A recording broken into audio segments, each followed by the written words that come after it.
Hello friends, welcome to Nagaveni Achar's kitchen. ಮಂಗಳವಾರದ vlog ಇದು. ಭಾನುವಾರ ಹೊಸ ವರ್ಷ ಯುಗಾದಿ ಹಬ್ಬವನ್ನು ಆಚರಣೆ ಮಾಡಿದ್ವಿ. ಹೊಸ ತಡಕಿಗೆ ಸೋಮವಾರ ನಾವು ಯಾರೂ ನಾನ್ ವೆಜ್ ತಿನ್ನೋದಿಲ್ಲ, ಹಾಗಾಗಿ ಮಂಗಳವಾರ ಹೊಸ ತಡಕನ್ನು ಮಾಡಿದ್ವಿ.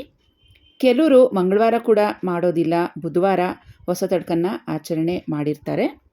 ನಾವು ಮಂಗಳವಾರನೇ ಹೊಸ ತಡಕನ್ನು ಆಚರಣೆ ಮಾಡಿದ್ವಿ. ನಾನ್ ವೆಜ್ ಮಾಡುವಂಥ ದಿನ ಪೂಜೆ ಎಲ್ಲ ಆದಮೇಲೆ ದೇವ್ರ ಮನೆ ಬಾಗಿಲನ್ನು ಈ ರೀತಿಯಾಗಿ ಕ್ಲೋಸ್ ಮಾಡಿಬಿಡ್ತೀವಿ. ಯುಗಾದಿ ಹಬ್ಬಕ್ಕೆ ಮಾಡಿದಂಥ ರೆಸಿಪೀಸ್ ಎಲ್ಲನೂ ವಿಡಿಯೋ ಮಾಡಿ ಹಾಕಿದ್ದೀನಿ. ಇದುವರೆಗೂ ಯಾರೆಲ್ಲ ನೋಡಿಲ್ವೋ ಅವರು ದಯವಿಟ್ಟು ನಮ್ಮ ಚಾನಲಲ್ಲಿ ಚೆಕ್ ಮಾಡ್ಬೋದು. ಲಿಂಕನ್ನು ಡಿಸ್ಕ್ರಿಪ್ಷನ್ ಬಾಕ್ಸ್ನಲ್ಲಿ ಕೊಟ್ಟಿರ್ತೀನಿ. ಮೊದಲಿಗೆ ಮಟನ್ ಸಾಂಬಾರ್ ರೆಸಿಪಿಯನ್ನು ನೋಡೋಣ. ಪ್ರೆಷರ್ ಕುಕ್ಕರನ್ನು ಬಳಸ್ಕೊಂಡು ಮಟನ್ ಸಾಂಬಾರ್ ಮಾಡ್ತಾಯಿದ್ದೀನಿ. ಇಲ್ಲಿ ಸುಮಾರು 1 kgಯಷ್ಟು ಮಟನ್ ತೊಗೊಂಡಿದ್ದೀನಿ. 2ರಿಂದ 3 ಸಲ ಚೆನ್ನಾಗಿ ವಾಶ್ ಮಾಡಿ ಇಟ್ಕೊಂಡಿದ್ದೀನಿ. ಒಂದು ಪ್ರೆಷರ್ ಕುಕ್ಕರಲ್ಲಿ ವಾಶ್ ಮಾಡಿ ಇಟ್ಕೊಂಡಿರೋಂಥ ಮಟನ್ ಸೇರಿಸ್ತಾ ಇದ್ದೀನಿ. ಈ ಮಟನ್ ಬಳಸ್ಕೊಂಡು ಇವತ್ತು 2 in 1 ರೆಸಿಪಿ ಮಾಡ್ತಾಯಿದ್ದೀನಿ. ಒಂದು ಮಟನ್ ಸಾಂಬಾರ್, ಇನ್ನೊಂದು ಕುಷ್ಕ ರೈಸ್ ಮಾಡ್ತೀನಿ. ಮಟನ್ ಬೇಯೋದಕ್ಕೆ ಸುಮಾರು 4 ಗ್ಲಾಸಷ್ಟು ನೀರನ್ನು ಸೇರಿಸ್ತಾ ಇದ್ದೀನಿ. ಹಾಗೆಯೇ ಅರಿಶಿಣದ ಪುಡಿ ಒಂದು ಅರ್ಧ ಟೀ ಸ್ಪೂನಷ್ಟು ಸೇರಿಸ್ಕೊಳ್ಳೋಣ. ಸ್ವಲ್ಪ ಉಪ್ಪು ಕೂಡ ಸೇರಿಸ್ತಾ ಇದ್ದೀನಿ. ಈ ರೀತಿ ಮಟನ್ ಬೇಯುವಾಗ ಉಪ್ಪನ್ನು ಸೇರಿಸಿ ನಾವು ಬೇಯಿಸಿದ್ರೆ ಉಪ್ಪು ಚೆನ್ನಾಗಿ ಹಿಡಿಯುತ್ತೆ. ಒಂದು ಸಲ ಚೆನ್ನಾಗಿ ಇದನ್ನು ಮಿಕ್ಸ್ ಮಾಡಿಕೊಂಡು ಪ್ರೆಷರ್ ಕುಕ್ಕರ್ನ ಲಿಡ್ಡನ್ನು ಕವರ್ ಮಾಡ್ಕೊತೀನಿ. ವಿಸಿಲ್ ಹಾಕಿ ನಂತರ ಈ ಪ್ರೆಷರ್ ಕುಕ್ಕರನ್ನು ಸ್ಟವ್ ಮೇಲೆ ಇಡೋಣ. ಸುಮಾರು 3 ವಿಸಿಲ್ ಕೂಗಿಸ್ಕೊತೀನಿ. ಮಟನ್ ಸಾಂಬಾರಿಗೆ ಮಸಾಲೆ ತಯಾರಿ ಮಾಡ್ಕೊಳ್ಳೋಣ. ಸ್ಟವ್ ಮೇಲೆ ಒಂದು ಪ್ಯಾನ್ ಇಟ್ಟಿದ್ದೀನಿ. ಇದರಲ್ಲಿ 3ರಿಂದ 4 ಮೀಡಿಯಮ್ ಸೈಜ್ ಈರುಳ್ಳಿಯನ್ನು ಈ ರೀತಿ ಉದ್ದಕ್ಕೆ ಕಟ್ ಮಾಡಿ ಹಾಕಿದ್ದೀನಿ. 1 ಟೇಬಲ್ ಸ್ಪೂನಷ್ಟು ಎಣ್ಣೆ, ಹಾಗೆಯೇ 10ರಿಂದ 12 ಒಣಮೆಣಸಿನ್ಕಾಯನ್ನು ಸೇರಿಸಿದ್ದೀನಿ, ಗುಂಟೂರು ಮೆಣಸಿನ್ಕಾಯಿ. ಇವೆಲ್ಲ ಚೆನ್ನಾಗಿ ಫ್ರೈ ಆದಮೇಲೆ ಸ್ಟವನ್ನು ಆಫ್ ಮಾಡ್ಕೊಳ್ಳೋಣ. ಬೆಳ್ಳುಳ್ಳಿ ಸುಮಾರು 15ರಿಂದ 20 ಇಲ್ಕಷ್ಟು, 1 ಇಂಚಷ್ಟು ಚಕ್ಕೆ, 5ರಿಂದ 6 ಲವಂಗ, 2 ಏಲಕ್ಕಿ, ಮೆಣಸು 1 ಟೇಬಲ್ ಸ್ಪೂನಷ್ಟು ಹಾಕಿದ್ದೀನಿ. ಹಾಗೆಯೇ ಧನಿಯಾ ಪೌಡರ್ 2ರಿಂದ 3 ಟೇಬಲ್ ಸ್ಪೂನಷ್ಟು ಸೇರಿಸ್ಕೊಳ್ಳಿ. ಇದ್ರ ಜೊತೆಗೆ 1 ಟೇಬಲ್ ಸ್ಪೂನಷ್ಟು ಉರಿಗಡಲೆ, ಹಾಗೆ 1 ಕಪ್ಪಷ್ಟು ಹಸಿ ತೆಂಗಿನಕಾಯಿ ತುರಿ, ಅರ್ಧ ಕಪ್ಪಷ್ಟು ಒಣ ಕೊಬ್ಬರಿ ತುರಿಯನ್ನು ಹಾಕ್ತಾಯಿದ್ದೀನಿ. ಒಣ ಕೊಬ್ಬರಿ ತುರಿ ಹಾಕಿದ್ರೆ ಮಟನ್ ಸಾಂಬಾರು ತುಂಬಾ ಟೇಸ್ಟಿಯಾಗಿ ಇರುತ್ತೆ. ಹಾಗೆಯೇ 2ರಿಂದ 3 ಟೊಮೆಟೊ ಇದ್ರ ಜೊತೆಗೇ ಹಾಕ್ಕೊಳ್ಳೋಣ. ಕೊತ್ತಂಬರಿ ಸೊಪ್ಪು 1 ಹಿಡಿಯಷ್ಟು. ಮಸಾಲೆ ತಣ್ಣಕ್ಕಾದಮೇಲೆ ಈ ಮಸಾಲೆಯನ್ನು ರುಬ್ಕೊಂಡು ಬರೋಣ.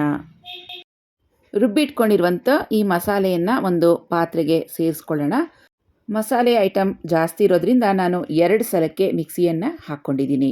ಕೊನೆಯಲ್ಲಿ ಕೊತ್ತಂಬರಿ ಸೊಪ್ಪು, ಟೊಮೆಟೊ ಹಾಕಿ ರುಬ್ಕೊಂಡಿದ್ದೀನಿ. ಈಗ ಮಟನ್ ನೋಡಿ 3 ವಿಸಿಲ್ ಕೂಗಿಸ್ಕೊಂಡಿದ್ದೀನಿ. ಮಟನ್ ಕೂಡ ಚೆನ್ನಾಗಿ ಬೆಂದಿದೆ. ಪ್ರೆಷರೆಲ್ಲ ರಿಲೀಸ್ ಆದಮೇಲೆ ಅದರಲ್ಲಿ ಇರುವಂಥ ನೀರೆಲ್ಲ ಈ ರೀತಿಯಾಗಿ ಸಪ್ರೇಟ್ ಮಾಡ್ಕೊತಾ ಇದ್ದೀನಿ. ಈಗ ಮಟನ್ ಏನಿದೆ ಇದನ್ನು ಮಸಾಲೆ ಜೊತೆಗೆ ಸೇರಿಸ್ಕೊಳ್ಳೋಣ. ಹಾಗೆಯೇ ಮಟನ್ ಬೇಯಿಸಿಟ್ಕೊಂಡಿದ್ವಲ್ಲ ನೀರು, ಇದನ್ನು ಸುಮಾರು ಒಂದು 2 ಗ್ಲಾಸಷ್ಟು ಸಪ್ರೇಟಾಗಿ ತೆಗೆದಿಡ್ತಾ ಇದ್ದೀನಿ. ಇದೇ ನೀರನ್ನು ಬಳಸ್ಕೊಂಡು ನಾವು ಕುಷ್ಕ ಮಾಡ್ತಾಯಿದ್ದೀವಿ. ನೋಡಿ 2 ಗ್ಲಾಸಷ್ಟು ತೊಗೊಂಡಿದ್ದೀನಿ. ಈಗ ಮಿಕ್ಕಿರುವಂಥ ಈ ಮಟನ್ ಸೂಪ್ ಏನಿದೆ, ಅಂದರೆ ಮಟನ್ ಬೇಯಿಸಿರುವಂಥ ನೀರೇನಿದೆ ಅದು ಸಾಂಬಾರಿಗೆ ಹಾಕ್ಕೊತಾ ಇದ್ದೀನಿ. ಈಗ ಸಾಂಬಾರಿಗೆ ರುಚಿಗೆ ತಕ್ಕಷ್ಟು ಉಪ್ಪನ್ನು ಸೇರಿಸ್ಕೊಳ್ಳೋಣ.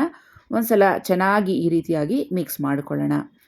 ಸ್ವಲ್ಪ ತೆಳುವಾಗಿ ಮಾಡಿದ್ದೀನಿ, ಯಾಕಂದರೆ ಇದು ಬಿರಿಯಾನಿ ಜೊತೆಗೆ ನಂಚ್ಕೊಳ್ಳೋಕ್ಕೆ ತುಂಬಾ ಚೆನ್ನಾಗಿರುತ್ತೆ. ಹಾಗಾಗಿ ನಿಮಗೆ ಗಟ್ಟಿಯಾಗಿ ಬೇಕಂದರೆ ನೀರನ್ನು ಸ್ವಲ್ಪ ಕಮ್ಮಿ ಹಾಕ್ಕೊಂಡು ಸಾರನ್ನು ಮಾಡ್ಕೋಬೋದು. ಇವಾಗ ಇದೆಲ್ಲ ಒಂದ್ಸತಿ ಚೆನ್ನಾಗಿ ಮಿಕ್ಸ್ ಮಾಡ್ಕೊಂಡ್ಮೇಲೆ ಸ್ಟವ್ ಮೇಲಿಟ್ಟು ಮತ್ತಿದು ಚೆನ್ನಾಗಿ ಮಸಾಲೆ ವಾಸನೆಲ್ಲ ಹೋಗೋವರೆಗೂ ಕುದಿಬೇಕು. ಅಲ್ಲಿವರೆಗೂ ಕುದಿಸ್ಕೊಳ್ಳೋಣ. ಮಟನ್ಗೆ ಏನು ಖಾರ ಹಾಕಿರ್ತೀವಿ ಅದೆಲ್ಲ ಚೆನ್ನಾಗಿ ಹಿಡಿಬೇಕು. ಅಲ್ಲಿವರೆಗೂ ಚೆನ್ನಾಗಿ ಬೇಯಿಸ್ಕೋಬೇಕು. ಒಂದು 10ರಿಂದ 12 ನಿಮಿಷ ಚೆನ್ನಾಗಿ ಕುದಿಸ್ಕೊಂಡಿದ್ದೀನಿ. ಈಗ ಸ್ಟವ್ ಆಫ್ ಮಾಡ್ಕೊತೀನಿ. ಮಟನ್ ಸಾಂಬಾರು ರೆಡಿ ಆಗುತ್ತೆ. ಈಗ ಲಿವರ್ ಪೆಪ್ಪರ್ ಡ್ರೈ ಮಾಡೋಣ. ಒಂದು ಪ್ಯಾನ್ ಇಟ್ಟಿದ್ದೀನಿ. ಪ್ಯಾನ್ ಬಿಸಿ ಆದಮೇಲೆ 2 ಟೇಬಲ್ ಸ್ಪೂನಷ್ಟು ಎಣ್ಣೆ ಹಾಕ್ಕೊಳ್ಳೋಣ. 2 ಈರುಳ್ಳಿ ಸಣ್ಣ ಕುದ್ದಕ್ಕೆ ಈ ರೀತಿಯಾಗಿ ಕಟ್ ಮಾಡಿ ಹಾಕ್ಕೊಂಡಿದ್ದೀನಿ. 3 ಹಸಿಮೆಣಸಿನ್ಕಾಯಿ. ಈರುಳ್ಳಿ ಚೆನ್ನಾಗಿ ಫ್ರೈ ಮಾಡ್ಕೋಬೇಕು. ಬ್ರೌನ್ ಕಲರ್ ಆಗಿ ಚೇಂಜ್ ಆಗಬೇಕು ಕಲರ್, ಅಲ್ಲಿವರೆಗೂ ಈರುಳ್ಳಿಯನ್ನು ಫ್ರೈ ಮಾಡ್ಕೋಬೇಕು. ಈಗ ಲಿವರ್ ಏನಿದೆ ಸುಮಾರು ಒಂದು ಅರ್ಧ kg ಅಷ್ಟಿದೆ. ಕ್ಲೀನ್ ಮಾಡಿ ವಾಶ್ ಮಾಡಿ ಇಟ್ಕೊಂಡಿದ್ದೀನಿ. ಇದನ್ನು ಇವಾಗ ಒಗ್ಗರಣೆಗೆ ಸೇರಿಸ್ಕೊಳ್ಳೋಣ. ಈ ರೀತಿಯಾಗಿ ಒಗ್ಗರಣೆಯಲ್ಲಿ 2 ನಿಮಿಷ ಚೆನ್ನಾಗಿ ಫ್ರೈ ಮಾಡ್ಕೊಳ್ಳೋಣ. ಲಿವರ್ದು ಕಲರೆಲ್ಲ ಚೇಂಜ್ ಆಗುತ್ತೆ. ಅರಿಶಿಣದ ಪುಡಿ ಒಂದು ಅರ್ಧ ಟೀ ಸ್ಪೂನಷ್ಟು ಸೇರಿಸ್ಕೊಂಡು ಮತ್ತೊಂದು ಸಲ ಚೆನ್ನಾಗಿ ಇದನ್ನು ಮಿಕ್ಸ್ ಮಾಡ್ಕೊಳ್ಳೋಣ. ರುಚಿಗೆ ತಕ್ಕಷ್ಟು ಉಪ್ಪು ಅಂದರೆ 1 ಟೀ ಸ್ಪೂನಷ್ಟು ಉಪ್ಪನ್ನು ಹಾಕಿದ್ದೀನಿ. ಬೇಕಿದ್ರೆ ಮತ್ತೆ ಹಾಕ್ಕೋಬೋದು. ಮತ್ತು ಇದನ್ನು ಚೆನ್ನಾಗಿ ಈ ರೀತಿಯಾಗಿ ಮಿಕ್ಸ್ ಮಾಡ್ಕೊಳ್ತಾ ಫ್ರೈ ಮಾಡ್ಕೋಬೇಕು. ಈಗ ಬೆಳ್ಳುಳ್ಳಿ ಶುಂಠಿ ಪೇಸ್ಟ್ ಅರ್ಧದಿಂದ 1 ಟೀ ಸ್ಪೂನಷ್ಟು ಸೇರಿಸ್ಕೋಬೋದು. ಇದನ್ನೆಲ್ಲ ಒಂದ್ಸತಿ ಚೆನ್ನಾಗಿ ಮಿಕ್ಸ್ ಮಾಡಿಕೊಂಡು ಲಿವರ್ ಬೇಯೋಷ್ಟು ನೀರು ಅಂದರೆ ಒಂದು ಅರ್ಧದಿಂದ 3/4 ಗ್ಲಾಸಷ್ಟು ನೀರನ್ನು ಹಾಕ್ತಾಯಿದ್ದೀನಿ. ಒಂದು ಲಿಡ್ಡನ್ನು ಕವರ್ ಮಾಡಿಬಿಟ್ಟು ಬೇಯೋದಕ್ಕೆ ಇಟ್ಬಿಡೋಣ. ಲಿಡ್ ಓಪನ್ ಮಾಡಿ ನೋಡೋಣ. ಒಂದು ಅರ್ಧದಷ್ಟು ನೀರು ಏನು ಹಾಕಿದ್ವಿ ಅದು ಕಮ್ಮಿ ಆಗಿದೆ. ಲಿವರ್ ಕೂಡ ಬೆಂದಿದೆ. 1 ಟೀ ಸ್ಪೂನಷ್ಟು ಗರಂ ಮಸಾಲ, 2 ಟೀ ಸ್ಪೂನಷ್ಟು ಧನಿಯಾ ಪೌಡರ್, 2 ಟೀ ಸ್ಪೂನಷ್ಟು ಕಾಳು ಮೆಣಸಿನ ಪುಡಿ, ಪೆಪ್ಪರ್ ಪುಡಿ ಇದನ್ನು ಹಾಕಿ ಚೆನ್ನಾಗಿ ಮಿಕ್ಸ್ ಮಾಡ್ಕೊಳ್ಳೋಣ. ಈ ಲಿವರ್ ಫ್ರೈಗೆ ಖಾರ ಕೊಡುವಂಥದ್ದು ಅಂದರೆ ಈ ಪೆಪ್ಪರ್ ಪೌಡರನ್ನೇ. ಏಕೆಂದರೆ ಹಸಿಮೆಣಸಿನ್ಕಾಯಿ 4 ಹಾಕಿರ್ತೀವಿ ಅಷ್ಟೇ. ಇದೆಲ್ಲ ಒಂದ್ಸತಿ ಚೆನ್ನಾಗಿ ಮಿಕ್ಸ್ ಮಾಡಿಕೊಂಡು ಕೊತ್ತಂಬರಿ ಸೊಪ್ಪು 1 ಹಿಡಿಯಷ್ಟು ಹಾಕಿ ಚೆನ್ನಾಗಿ ಕಲಿಸ್ಕೊಳ್ಳಿ. 1 ಟೀ ಸ್ಪೂನಷ್ಟು ತುಪ್ಪ ಹಾಕ್ತಾಯಿದ್ದೀನಿ. ಮತ್ತು ಒಂದು ಅರ್ಧ ಹೋಳಷ್ಟು ನಿಂಬೆಹಣ್ಣು ಹಾಕ್ತಾಯಿದ್ದೀನಿ.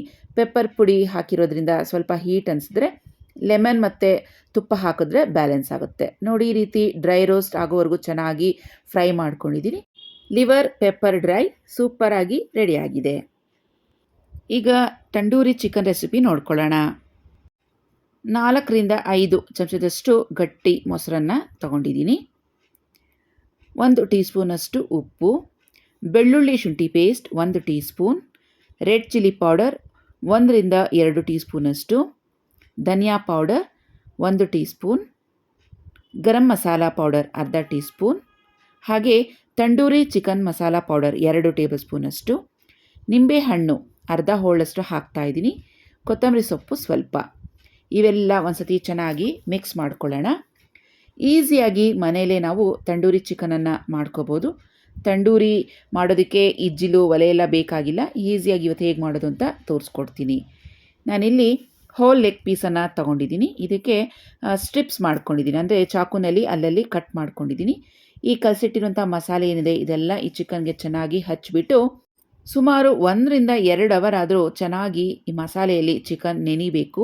ಆವಾಗ ಮಸಾಲೆ ಎಲ್ಲ ಚೆನ್ನಾಗಿ ಚಿಕನ್ಗೆ ಹಿಡ್ದಿರುತ್ತೆ, ತಿನ್ನೋವಾಗ ಟೇಸ್ಟಿಯಾಗಿರುತ್ತೆ. ಉಪ್ಪು ಖಾರ ಎಲ್ಲ ನೋಡಿ. ಇದು ಸುಮಾರು ಮಸಾಲೆ ಕಲಸಿಟ್ಟು 2 ಅವರ್ ಆಗಿದೆ. ಸ್ಟವ್ ಮೇಲೆ ಒಂದು ಕಬ್ಬಿಣದ ಪ್ಯಾನ್ ಇಟ್ಟಿದ್ದೀನಿ, ಈ ರೀತಿಯಾಗಿರೋದು. ಇದರಲ್ಲಿ 4ರಿಂದ 5 ಟೇಬಲ್ ಚಮಚದಷ್ಟು ಎಣ್ಣೆ ಹಾಕಿದ್ದೀನಿ. ಇದರಲ್ಲಿ ಕಲಸಿಟ್ಟಿರುವಂಥ ಈ ಚಿಕನ್ ಹೋಲ್ ಲೆಗ್ ಪೀಸ್ ಏನಿದೆ ಇದನ್ನು ಈ ರೀತಿಯಾಗಿ ಹಾಕಿ ಲಿಡ್ಡನ್ನು ಕವರ್ ಮಾಡ್ಕೊಂಡಿದ್ದೀನಿ, ಯಾಕಂದರೆ ಸ್ಟವ್ ಮೇಲೆಲ್ಲ ಆರುತ್ತೆ. ಒಂದು ಸೈಡ್ ಚಿಕನ್ ನನಗೆ 8ರಿಂದ 10 ನಿಮಿಷದವರೆಗೂ ಚೆನ್ನಾಗಿ ಫ್ರೈ ಆಗಿದೆ. ಈಗ ಇನ್ನೊಂದು ಕಡೆಗೆ ಚಿಕನ್ನ ಟರ್ನ್ ಮಾಡಿ ಇಡ್ತಾಯಿದ್ದೀನಿ. 2ನೇ ಕಡೆಯೂ ಅಷ್ಟೇ 8ರಿಂದ 10 ನಿಮಿಷದವರೆಗೂ ನೀವು ಸಿಮ್ ಮೀಡಿಯಮ್ ಫ್ಲೇಮ್ನಲ್ಲಿ ಬೇಯಿಸ್ಕೊಳ್ಳಿ. ಆವಾಗವಾಗ ಆ ಕಡೆ ಈ ಕಡೆಗೆ ತಿರುಗಿಸ್ತಾ ಇರಿ. ಒಂದೇ ಕಡೆಗೆ ಬಿಟ್ಟರೂ ಸೀದಂಗೆ ಆಗಿಬಿಡುತ್ತೆ. ಈಗ ಈ ಹೋಲ್ ಲೆಗ್ ಪೀಸ್ ಏನಿದೆ ಎರಡೂ ಕಡೆ 10 ನಿಮಿಷ ಚೆನ್ನಾಗಿ ಬೇಯಿಸ್ಕೊಂಡಿದ್ದೀನಿ. ಇವಾಗ ಇದನ್ನು ತೆಗೆಯೋಣ, ಒಂದು ಪ್ಲೇಟ್ಗೆ ಸರ್ವ್ ಮಾಡ್ಕೊಳ್ಳೋಣ. ನೋಡಿ, ಈಸಿಯಾಗಿ ತಂಡೂರಿ ಚಿಕನ್ ರೆಡಿಯಾಗಿದೆ. ಟೇಸ್ಟ್ ಮಾತ್ರ ಆಸಮ್ ಆಗಿದೆ. ಒಂದು ಸಲ ನೀವು ಇದನ್ನು ಖಂಡಿತವಾಗಿಯೂ ಟ್ರೈ ಮಾಡಿ. ಇಲ್ಲಿ ನಾನು 2 ಥರದ ಫಿಶ್ ಫ್ರೈಯನ್ನು ಮಾಡ್ತಾಯಿದ್ದೀನಿ. 2 ಥರದ ಫಿಶ್ಗೆ ಒಂದೇ ಮಸಾಲೆಯನ್ನು ಕಲಿಸ್ತಾ ಇದ್ದೀನಿ. 1 ಪ್ಯಾಕೆಟಷ್ಟು ಫಿಶ್ ಕಬಾಬ್ ಪೌಡರನ್ನು ಹಾಕಿದ್ದೀನಿ. ಇನ್ನೊಂದು ಫಿಶ್ ಫ್ರೈ ಮಸಾಲ ಅಂತ ಸಿಗುತ್ತೆ, ಅದೊಂದು ಪ್ಯಾಕೆಟ್ ಹಾಕಿದ್ದೀನಿ. ಬೆಳ್ಳುಳ್ಳಿ ಶುಂಠಿ ಪೇಸ್ಟ್ 1-2 ಸ್ಪೂನಷ್ಟು ಹಾಕ್ಕೊಳ್ಳೋಣ. ರುಚಿಗೆ ತಕ್ಕಷ್ಟು ಉಪ್ಪು 1ರಿಂದ 1.5 ಟೀ ಸ್ಪೂನಷ್ಟು. ಹಾಗೆಯೇ ನಿಂಬೆಹಣ್ಣು, 1 ಫುಲ್ ನಿಂಬೆಹಣ್ಣಿನ ರಸವನ್ನು ಸೇರಿಸಬೇಕು. ಫಿಶ್ಗೆ ಯಾವಾಗಲೂ ನಾವು ಹುಳಿ ಸ್ವಲ್ಪ ಜಾಸ್ತಿ ಹಾಕಿ ಮಾಡಿದ್ರೆ ಟೇಸ್ಟ್ ತುಂಬಾ ಚೆನ್ನಾಗಿ ಬರುತ್ತೆ. ಈಗ ಇದನ್ನೆಲ್ಲ ಒಂದ್ಸತಿ ಚೆನ್ನಾಗಿ ಮಿಕ್ಸ್ ಮಾಡಿಕೊಂಡು ಸ್ವಲ್ಪನೇ ನೀರನ್ನು ಈ ರೀತಿಯಾಗಿ ಚುಮ್ಕಿಸ್ಕೊಂಡು ಸ್ವಲ್ಪ ಮೀಡಿಯಮ್ ಆಗಿ ಕಲಿಸ್ಕೋಬೇಕು. ನೋಡಿ, ಈ ರೀತಿಯಾಗಿ. ಇವಾಗ ಇದರಲ್ಲಿ ಕಟ್ಲಾ ಫಿಶ್ ಅಂತ ಏನು ಹೇಳ್ತೀವಿ, ಇದನ್ನು ಈ ರೀತಿಯಾಗಿ ಮಸಾಲೆಗೆ ಡಿಪ್ ಮಾಡಿ ಒಂದು ಕಡೆಗೆ ತೆಗೆದಿಡಬೇಕು. ಈ ಕಟ್ಲಾ ಫಿಶ್ ಫ್ರೈ ಏನಿದೆ ಇದನ್ನು ನಾನು ತವಾ ಮೇಲೆ ಹಾಕ್ತಾ ಇದ್ದೀನಿ. ಹಾಗಾಗಿ ಮಸಾಲೆ ಸ್ವಲ್ಪ ಈ ರೀತಿಯಾಗಿ ಮೀಡಿಯಮ್ ಆಗಿ ಕಲಿಸ್ಕೊಂಡು ಹಚ್ಚಿದ್ರೆ ಫಿಶ್ಗೆ ಚೆನ್ನಾಗಿ ಮಸಾಲೆ ಹಿಡಿಯುತ್ತೆ.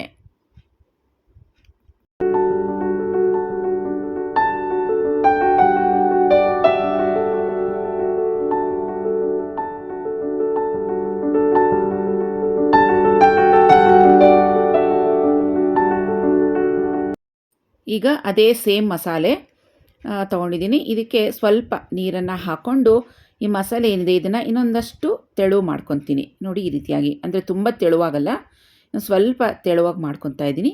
ನಾನಿಲ್ಲಿ ನತ್ತಿಲಿ ಫಿಶ್ ಅಂತ ಹೇಳ್ತೀವಿ, ಸುಮಾರು ಅರ್ಧ kg ಅಷ್ಟಿದೆ. ಇದನ್ನು ಈ ಮಸಾಲೆಯಲ್ಲಿ ಈ ರೀತಿಯಾಗಿ ಚೆನ್ನಾಗಿ ಕಲಿಸ್ಕೊತಾ ಇದ್ದೀನಿ. ಇದಕ್ಕೆ ವಳಂಜಲ್ ಅಂತ ಹೇಳ್ತೀವಿ. ಇದೇ ಥರನೇ ಸೇಮ್ ಇನ್ನೊಂದು ಸಿಲ್ವರ್ ಫಿಶ್ ಅಂತ ಬರುತ್ತೆ, ಅದನ್ನು ಸಹ ನೀವು ತೊಗೊಬೋದು ಈ ರೀತಿಯಾಗಿ. ಸೊ ಹೋಟೆಲ್ನಲ್ಲಿ ಸೇಮ್ ಇದೇ ಮಸಾಲೆಯನ್ನು ಬಳಸ್ತಾರೆ. ಈ ಮಸಾಲೆ ಆದಮೇಲೆ ರವೆಯಲ್ಲಿ ಡಿಪ್ ಮಾಡಿ ಎಣ್ಣೆಯಲ್ಲಿ ಹಾಕಿ ಡೀಪ್ ಫ್ರೈ ಮಾಡ್ತಾರೆ. ಸೊ ನಾವು ತಿಂದಿರ್ತೀವಿ ಸಿಲ್ವರ್ ಫಿಶ್ದು ರವಾ ಫ್ರೈ ಅಂತ. 200 ರುಪೀಸ್ ಕಾಸ್ಟ್ ಮಾಡ್ತಾರೆ. ಅದರಲ್ಲಿ 4ರಿಂದ 5 ಪೀಸ್ ಇರುತ್ತೆ ಅಷ್ಟೇ. ಆರಾಮಾಗಿ ನಾವು ಮನೇಲಿ ಮಾಡ್ಕೋಬೋದು. ನಾನಿಲ್ಲಿ ರವೆಯಲ್ಲಿ ಡಿಪ್ ಮಾಡ್ತಿಲ್ಲ, ಹಾಗೆಯೇ ಡೈರೆಕ್ಟಾಗಿ ಎಣ್ಣೆಯಲ್ಲಿ ಹಾಕ್ತಾಯಿದ್ದೀನಿ. ಈ ಫಿಶ್ಗಳೇನಿದೆ ಎರಡೂ ಕಲಸಿಟ್ಟು ಸುಮಾರು 1 ಅವರ್ ಆದರೂ ನೆನೆಯೋದಕ್ಕೆ ಬಿಡಬೇಕು. ಆಮೇಲೆ ನಾವು ಡೀಪ್ ಫ್ರೈ ಮಾಡಿದ್ರೆ ಮಸಾಲೆ ಎಲ್ಲ ಚೆನ್ನಾಗಿ ಹಿಡಿಯುತ್ತೆ. ನಾನಿಲ್ಲಿ 1 ಅವರ್ ನೆನೆಸಿಟ್ಟಿದ್ದೀನಿ, ಆಮೇಲೆ ಡೀಪ್ ಫ್ರೈ ಮಾಡ್ಕೊತಾ ಇದ್ದೀನಿ. ನೋಡಿ ಈ ರೀತಿಯಾಗಿ. ಮೊದಲಿಗೆ ಈ ನೆತ್ತಿಲಿ ಫಿಶ್ ಏನಿದೆ ಇದನ್ನು ಈ ರೀತಿಯಾಗಿ ಫ್ರೈ ಮಾಡ್ಕೊತಾ ಇದ್ದೀನಿ. ಈ ಫಿಶ್ಶು ಎಣ್ಣೆಗೆ ಹಾಕಿದ್ಮೇಲೆ ಸ್ಪೂನಲ್ಲಿ ಮಿಕ್ಸ್ ಮಾಡೋದು ಆ ರೀತಿ ಮಾಡಬಾರ್ದು. ಒಂದು 2ರಿಂದ 3 ನಿಮಿಷ ಇದನ್ನು ಹೀಗೆ ಬಿಟ್ಬಿಡಬೇಕು. ಆಮೇಲೆ ಇದನ್ನು ಇನ್ನೊಂದು ಕಡೆಗೆ ಟರ್ನ್ ಮಾಡ್ಕೋಬೇಕು. ಇದು ಫಿಶ್ ತುಂಬಾ ಸಾಫ್ಟ್ ಇರುತ್ತೆ. ಈ ಕಡೆ ಇನ್ನೊಂದು ಸ್ಟವ್ ಮೇಲೆ ತಂಡೂರಿ ಚಿಕನ್ ಏನು ಮಾಡಿದ್ವಲ್ವ ಅದರಲ್ಲೇ ಸ್ವಲ್ಪ ಎಣ್ಣೆ ಉಳಿದಿದೆ ಲೈಟಾಗಿ. ಅದ್ರ ಮೇಲೆ ನಾನು ಈ ಕಟ್ಲಾ ಫಿಶ್ ಫ್ರೈಯನ್ನು ಈ ರೀತಿಯಾಗಿ ಫ್ರೈ ಮಾಡ್ಕೊತಾ ಇದ್ದೀನಿ, ಪ್ಯಾನ್ ಫ್ರೈ ಮಾಡ್ತಾ ಇದ್ದೀನಿ. ಈ ರೀತಿ ನಾವು ಐರನ್ ಪ್ಯಾನನ್ನು ಬಳಸ್ಕೊಂಡು ಫ್ರೈ ಈ ಥರ ಡೀಪ್ ಫ್ರೈ ಎಲ್ಲ ಮಾಡಿಕೊಂಡ್ರೆ ಟೇಸ್ಟ್ ತುಂಬಾ ಚೆನ್ನಾಗಿರುತ್ತೆ. ಸಿಮ್ ಮೀಡಿಯಮ್ ಫ್ಲೇಮ್ನಲ್ಲಿ ಫಿಶನ್ನು ಎರಡೂ ಕಡೆಗೆ ಫ್ರೈ ಮಾಡ್ಕೊಂಡಿದ್ದೀನಿ. ನೋಡಿ ನಮ್ಮ ಕಟ್ಲಾ ಫಿಶ್ ಫ್ರೈ, ತವಾ ಫಿಶ್ ಫ್ರೈ ಅಂತ ಕೂಡ ಹೇಳ್ಬೋದು. ತುಂಬ ಟೇಸ್ಟಿಯಾಗಿ ರೆಡಿಯಾಗಿದೆ.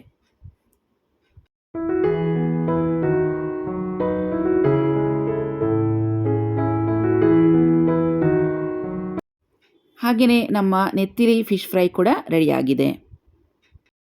ಈಗ ಆನಿಯನ್ ಡ್ರಮ್ ಸ್ಟಿಕ್ ರೋಸ್ಟನ್ನು ನೋಡೋಣ. ತುಂಬ ಈಸಿಯಾಗಿ ಟೇಸ್ಟಿಯಾಗಿ ಕಮ್ಮಿ ಸಾಮಗ್ರಿಗಳಲ್ಲಿ ಈ ರೆಸಿಪಿಯನ್ನು ಮಾಡ್ಬೋದು. ಸ್ಟವ್ ಮೇಲೆ ಒಂದು ಪ್ಯಾನ್ ಇಟ್ಟಿದ್ದೀನಿ.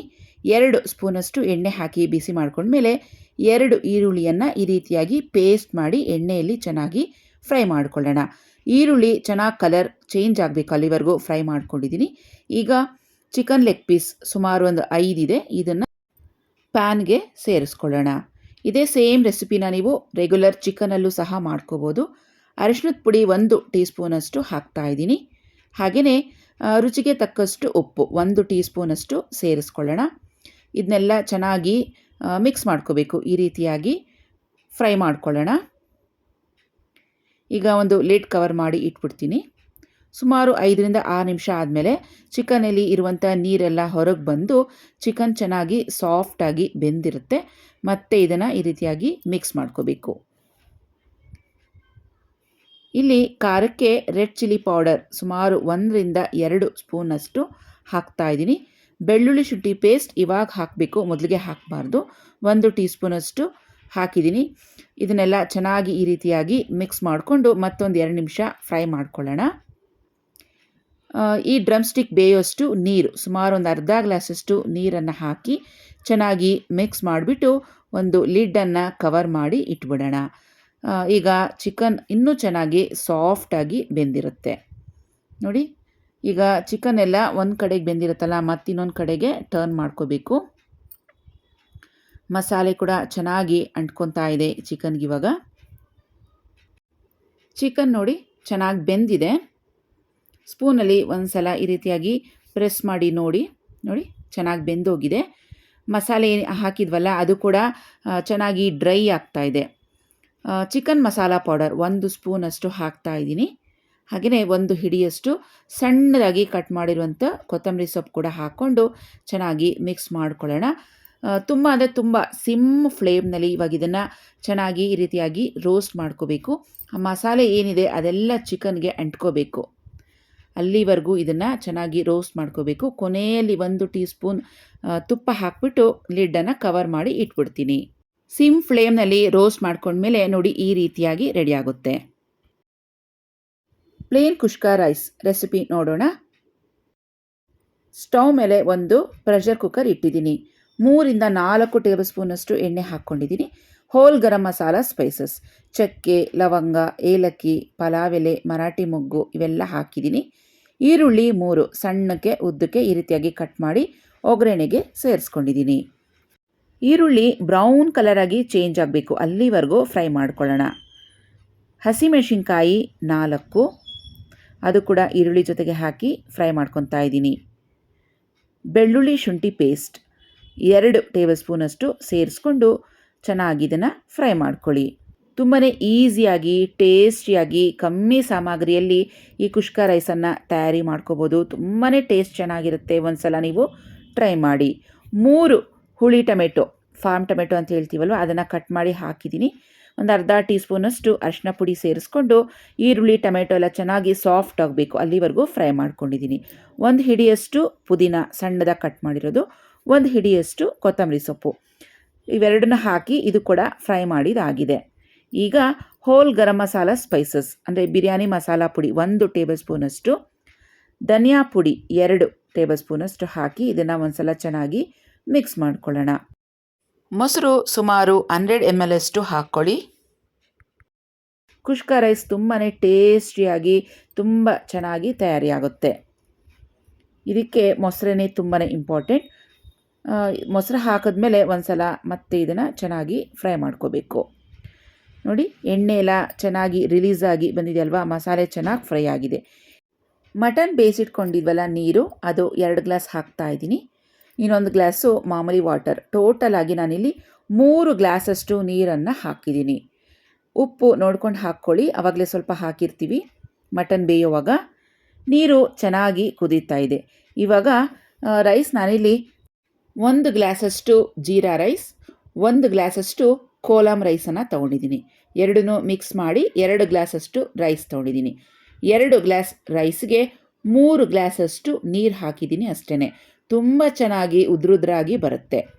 ಅರ್ಧ ಹೋಳಷ್ಟು ನಿಂಬೆ ರಸ ಸೇರಿಸ್ಕೊಂಡು ಒಂದು ಸಲ ಈ ರೀತಿಯಾಗಿ ಚೆನ್ನಾಗಿ ಮಿಕ್ಸ್ ಮಾಡ್ಕೊಳ್ಳೋಣ. ಕೊನೆಯಲ್ಲಿ 1 ಟೀ ಸ್ಪೂನಷ್ಟು ತುಪ್ಪ ಹಾಕ್ತಾ ಇದ್ದೀನಿ. ಇದೆಲ್ಲ ಒಂದ್ಸತಿ ಚೆನ್ನಾಗಿ ಮಿಕ್ಸ್ ಮಾಡಿಬಿಟ್ಟು ಲಿಡ್ ಕವರ್ ಮಾಡಿ 1 ವಿಸಿಲ್ ಕೂಗಿಸ್ಕೊಂಡ್ರೆ ರುಚಿಯಾಗಿರುವಂಥ ಕುಷ್ಕ ರೈಸ್ ರೆಡಿ ಆಗುತ್ತೆ. ಟೇಸ್ಟ್ ಮಾತ್ರ ಸೂಪರ್ ಆಗಿತ್ತು. ಒಂದು ಸಲ ನೀವು ಈ ಥರ ಟ್ರೈ ಮಾಡಿ.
ಸೊ ಫ್ರೆಂಡ್ಸ್, ಇವತ್ತಿನ ವಿಡಿಯೋ ಇಲ್ಲಿಗೆ ಮುಗಿಸ್ತಾ ಇದ್ದೀನಿ. ಇದು ನಮ್ಮನೆ ಹೊಸತಡ್ಕಿನ ವಿಶೇಷ ಅಡುಗೆಗಳು. ಈ ವಿಡಿಯೋ ತುಂಬಾ ಶ್ರಮಪಟ್ಟು ಮಾಡಿರುವಂಥದ್ದು.